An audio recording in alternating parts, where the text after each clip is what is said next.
ओम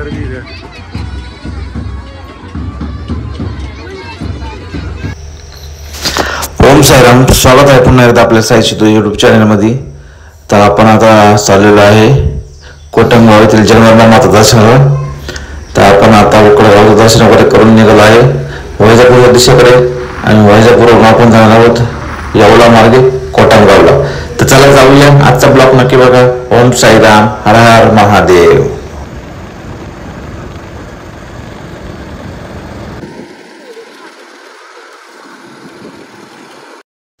आता आपण पोहोचले आहे कोटमगाव येथे जगदंबा मंदिरापाशी. बघू शकता समोरच यात्रा उत्सव भरलेला आहे खूप मोठा. नवरात्रमध्ये इथं मोठा यात्रा उत्सव असतो. तर चला जाऊया आता मस्तपैकी गाडी वगैरे पार्किंग करू, दर्शनाला जाऊ. समोरच बघू शकता पार्किंग आहे खूप सुंदर अशी टू व्हीलरची. तर आपण इथे गाडी पार्किंग करून निघालो आहे मंदिराकडे. इथं बघू शकता साईडला खूप पावसामुळे पाणी आलं होतं. तर चला जाऊया आता मंदिराकडे. ओम साईराम, हर हर महादेव, बोला अंबे माते की जय. ओम साईराम. तर आपण आता पोहोचलेलो आहे कोटमगाव येथे जगदंबा माता मंदिर, कोटमगाव, तालुका येवला, जिल्हा नाशिक. पैठणीसाठी प्रसिद्ध असलेल्या येवला तालुक्याचे ग्रामदैवत म्हणून श्री क्षेत्र कोटमगाव येथील जगदंबा मातेचे मंदिर बहुश्रुत आहे. नवसाला पावणारी व भक्तांच्या मनोकामना पूर्ण करणारी देवी अशी या जगदंबेची ख्याती आहे. महाकाली, महालक्ष्मी, महासरस्वती या तिघींचे त्रिगुणात्मक रूप असल्यामुळे या स्थानाला विशेष महत्त्व आहे. कोल्हापूर, माहूर व तुळजापूर या क्षेत्राचे उगमस्थान कोटमगावची ही जगदंबा माता असल्याची मान्यता आहे. या देवीची आख्यायिका अशी आहे की महासती रुंदा हिचा पती दैत्यराज जालिंदर याने रुद्रेच्या भक्तीच्या पुण्यामुळे त्रैलोक्यावर विजय मिळवला होता. प्रत्येक लढ्यामध्ये तो सहज विजय मिळवत असे. सततच्या विजयामुळे सत्ताधार होऊन त्याने देवलोकावर स्वारी करण्याचे ठरवले. आता जालिंदर देवलोक ताब्यात घेऊन देवांना बंदी बनवणार म्हणून सर्व देवांनी विष्णूचा धावा केला. जालिंदराच्या या विजयाचे कारण त्याची पत्नी रुंदा हिचे सतीत्व असल्यामुळे विष्णूंनी जाणले. त्यासाठी विष्णूंनी जालिंदराचे रूप धारण करून रुद्रेचे शीलहरण केले. पतिव्रता रुद्रा हिचे शीलहरण झाल्याने जालिंदर पराभूत होऊन त्याचा मृत्यू झाला. जालिंदरच्या मृत्यूनंतर झालेला प्रकार रुद्रेच्या लक्षात आला आणि तिने विष्णूला तुम्ही शाळीग्राम होऊन पडाल असा शाप दिला. रुद्रेच्या या शापामुळे विष्णू शाळीग्राम होऊन कोटमगावी पडले.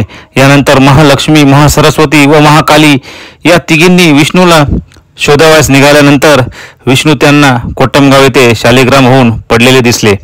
त्यांनी सती रुद्रेचे उद्धार करून विष्णूंना शापमुक्त केले आणि तिघी या स्थळी म्हणजेच कोटमगाव येथे रज, तम आणि सत्व अशा त्रिगुणात्मक रूपात वास करू लागल्या. जगदंबा मातेचे हे स्थान नाशिक शहर व छत्रपती संभाजीनगर या तिन्ही जिल्ह्याच्या सीमेवर नारंदी नदीच्या किनाऱ्यावर आहे.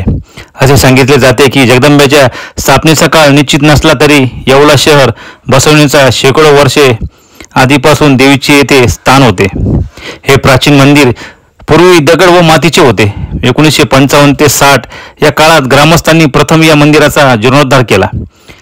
1988 मध्ये मंदिर ट्रस्टच्या माध्यमातून या मंदिराचा विस्तार करून नव्याने बांधकाम करण्यात आले. चारही बाजूने मंदिराला तटबंदी आहे. मंदिराचा परिसर विस्तीर्ण असून त्यात 400 ते 500 वाहने राहू शकतील असा वाहनतळ आहे. मंदिराच्या समोरील बाजूस अद्ययावत भक्तनिवास म्हणून असून त्यात भाविकांसाठी 42 सुसज्ज खोल्या आहेत. संपूर्ण मंदिर परिसरात पेवर ब्लॉक लावून अनेक शोभेच्या झाडांची लागवड केलेली दिसते. त्यामुळे हा परिसर स्वच्छ व टापटीप भासतो. मुख्य मंदिरासमोर सुंदर कलाकुसर केलेले 2 दीपमाळ असून मंदिराचा उंच कळस वैशिष्ट्यपूर्ण आहे. या कळसावर लहान मोठ्या कळसाच्या शेकडो प्रतिकृती आहे. सभागृह व गर्भगृह अशी मंदिराची रचना आहे. मंदिराच्या मुख्य लाकडी प्रवेशद्वारावर सुंदर कलाकुसर केलेली असून प्रवेशद्वाराच्या द्वारपट्ट्याच्या वर गणेश मूर्ती आहे. सभागृहात भाविकांचे गर्दीचे नियोजन करण्यासाठी स्टीलचे रेलिंग लावण्यात आले आहेत. गाभाऱ्यातील जगदंबे मातेचे स्वयंभू व शेंदूरचर्चित वालुकामय मूर्ती 3 फूट उंचीची आहे. या मूर्तीमध्ये 3 मुखे असून ती महाकाली, महालक्ष्मी, महासरस्वती यांची असल्याची मान्यता आहे. नवरात्रीच्या 9 दिवसात येथे मोठा उत्सव असतो. हजारो भाविक यावेळी देवीच्या दर्शनाला येतात. संपूर्ण परिसराला यात्रेचे स्वरूप आलेले असते. मंदिरावर आकर्षण रोषणाई करण्यात येते.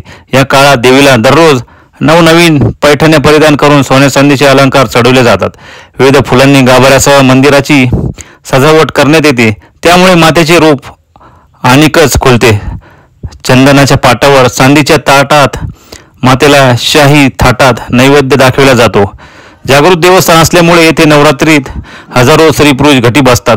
या 9 दिवसात देवीच्या सानिध्यात राहून पूजाविधी करणे, देवीचे गुणगान, स्तोत्र, मंत्रोच्चार, सप्तशतीचे पठण आणि महत्त्वाचे म्हणजेच 9 दिवस देवीच्या नावाचा जप करणे याला घटी बसणे असे म्हटले जाते.